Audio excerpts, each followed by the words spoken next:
Hey everybody, Chris here from O'Reilly Auto Parts to show you how to change the front brake pads and rotors on a 2010 to 2016 Chevy Equinox. Before I get into that, take a second to subscribe to our channel if you haven't already so you don't miss out on any of our new content. Today I'll be changing the front pads and rotors on this 2014 Chevy Equinox LTZ, and procedures will be similar for a lot of Equinox models from 2010 to 2016, but be sure to know the specifics for your vehicle before getting started. If you're not completely comfortable doing this yourself, we'd be happy to recommend a professional technician in your area. Once you've got your supplies together, here's what you'll do. Park on a level surface. Chock the rear wheels. Loosen the lug nuts on the front wheels with a breaker bar and 22mm socket.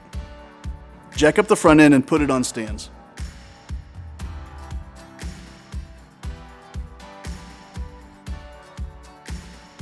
Now you can remove the lug nuts completely and the front wheel. Choose the side where you'll be working first and turn the steering wheel toward that side to give you easier access to the caliper. Use your 14mm socket to remove the two caliper bolts. If needed, use a flathead screwdriver to gently wedge the brake caliper from the bracket. Hang the caliper using the caliper hanger. Make sure to keep pressure off the brake line. Use your breaker bar and an 18mm socket to brake and then loosen the bolts securing the caliper mounting bracket. Remove the bolts the rest of the way by hand, then take the caliper bracket off the rotor and set it aside. It's okay to leave the brake pads in the bracket for now. Your rotor may have a mounting screw holding it in place. You'll need a T30 torque head to remove it. Once that's removed, take the rotor off the hub. Since you're replacing the rotor, it's okay to use a hammer to break it loose if needed. Never hammer a rotor you plan to continue using. You can also use rust penetrant if you're having trouble getting it off. Use a wire brush to clean any rust off the face of the hub.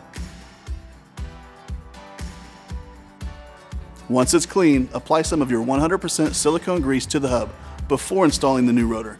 Use brake cleaner and a rag or shop towel to wipe down the friction surfaces of your new rotor. Remember that brake cleaner will strip paint, so use it with caution around any painted areas.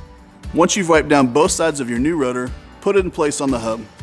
You can reuse the mounting screw you took out earlier, or if it was already removed, use a lug nut to hold the rotor in place while you work.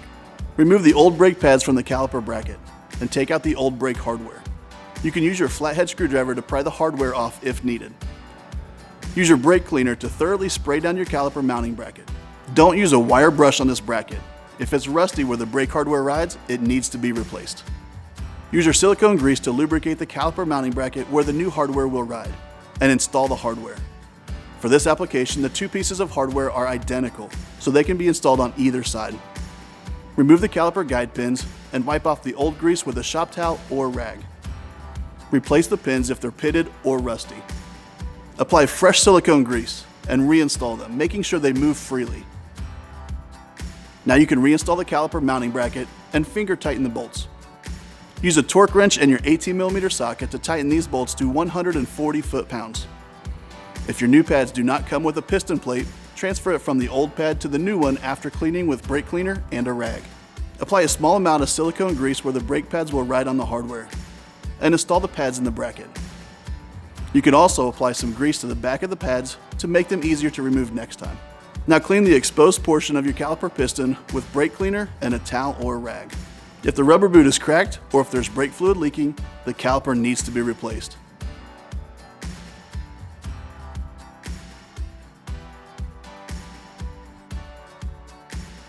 Attach your bleeder tool and open the bleeder valve by turning it counterclockwise. Use a caliper piston tool or C-clamp to push the piston back into the caliper. Use an old pad between your caliper piston and piston tool. Be sure not to pinch the boot or be sure not to push the piston itself when you do this. Compress the piston until it's flush with the housing and retighten the bleeder valve before detaching your bleeder tool. Take the caliper off the hanger to put it back into place and finger tighten the bolts. Use your torque wrench and 14mm socket to tighten these bolts to 20 foot-pounds. Check to make sure the pads are against the rotors and that the piston is flush with the caliper. If you used a lug nut to hold the rotor in place, you can remove it now. Don't forget to remove your caliper hanger from the wheel well. Put the wheel back in place and hand tighten the lug nuts, making sure the wheel is seated flush against the hub. Lower your vehicle and use a torque wrench to tighten the lug nuts in a star pattern to 140 foot-pounds. Except in unusual circumstances, Pads and rotors should be changed in pairs, so repeat these steps on the other side. Once the job is complete, before you drive anywhere, be sure to pump the brakes several times until you feel pressure return. It should feel the way it did before the brake job. Check your master cylinder and add fluid as needed. To help break in the new components, it's a good idea to test drive your vehicle, slowing it 15 to 20 times from 50 to 30 miles per hour with moderate brake pressure, allowing the brakes to cool in between each slowdown. Try to avoid aggressive stops during this break-in process. Your brakes will probably smell after you've done this, and that's okay. If the odor persists past 500 miles or so, or if you have excessive dust on one wheel, you may have a stuck caliper. And that's it. You'll find everything that you need for this and other jobs at your local O'Reilly Auto Parts store or O'ReillyAuto.com. Our how-to videos are designed to help answer questions we get in our stores every day.